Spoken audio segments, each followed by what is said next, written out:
This is Stats Pusong Palaban, ang bagong issue sera ng bayan. Ayan, for today's video guys, ang akin namang i-issuesohin ay tungkol dito sa kumakalat na video, trending video ni Sergey Bin. Ayan, at talaga namang siguro halos lahat tayo ay nakakakilala sa napakasikat na influencer nito.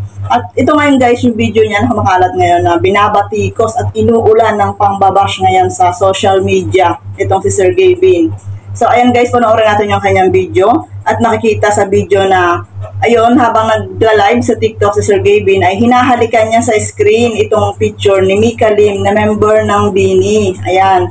So ayan guys, at talagang hindi nagustuhan ng iba, lalong-lalo na ang girl group ng Blooms, ng group ng fans ng BINI. Ayun guys, at sinasabi nila na nakakadiri daw. Ayun.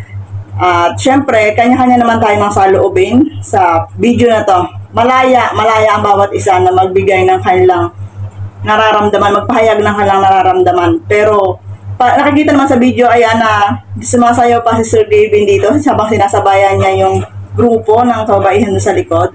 At yung kanyang kakulitan na hindi nawawala, ayan. At naririnig din sa video na mga tumatawa yung kanyang mga kasama dun sa bahay na kanyang pinaglalaiban, ayan.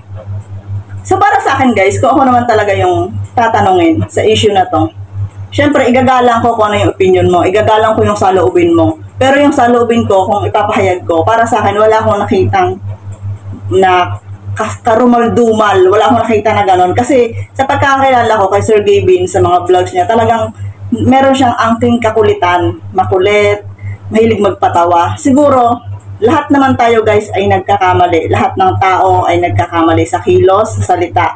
Siguro nadala lang siya dun sa kanyang pagla-live. Nadala siya ng sobrang kakulitan niya. At yung kanyang ikinilos ay napasobra dun sa napasobra siya dun. At wala namang perfectong tao. Kung bakit hindi naman siya dapat na i-bash talaga ng todo-todo. Kumbaga lahat naman tayo na dumadaan sa pagkakamali sa ating buhay. So, nakita mo talaga na masaya siyang sumasayaw doon. Tapos, yun nga, yun sa nilabas ng Inquirer.net na balita, binatikos ang Filipino vlogger dahil sa di paggalang kay Mika B ng BINI sa kanyang TikTok live.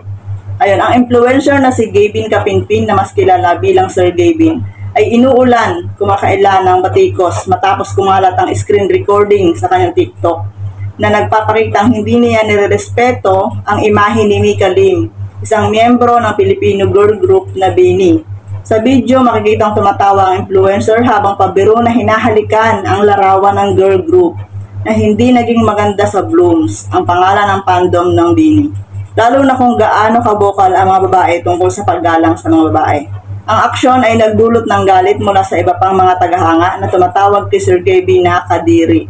Ayun guys, maraming batikos, maraming bash sa mga comment section. Talagang ang daming bash na nagsabi na hindi nagustuhan talaga yung kanyang kinilos.